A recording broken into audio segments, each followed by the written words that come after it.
Hi friends एटा आपण माने देखुछन गोटे ब्रिज बनोछे। एटा हला देधरार एटा घोड़ा घाट बोलसन। ई जगह के नदी के एटा देखन बहुत दिन ई नदी रे माने ब्रिज नहीं रही, बहुत असुविधा रहउथिला। एटा एक्चुअली आधा धर बनी सारला ना कंप्लीट देखन आ इयाडे टिके खाली जस्ट गोटे प्लेयर बाकी अच्छे। ये देखन एटा आउ टिके इयाडे टिके बाकी रही जाइए, बाकी कंप्लीट हो जाइए। एटा किसी दिन पर कंप्लीट हो देख लोग के आना जाना करवा लगे बहुत असुविधा होता इयाड़र लोग के। तो बहुत खुशीर कथा है एबे इयाड़र न माने बस भी आना जाना करि पारबा, लोग के भी आना जाना करवा लगे सुविधा है पारबा। एटा एक्चुअली जेन नदी जाइए तिखाली रे मिशुचे आ जाके घोड़ा घाट बोल कहसन।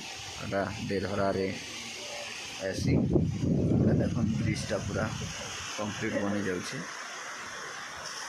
बहुत बहुत धन्यवाद हमर गवर्नमेंट के जे किसी चिंता करी माने ब्रिज के बनावा लगी माने पास कले आउ बने दौछन वर्ष।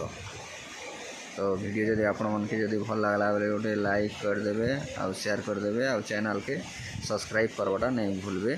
एक्चुअली एटा हमें गाधे आइसु इन के हमर लिंग आउ ऋतु आउ मुई करी इन्हें गाधमा आउ जीमा।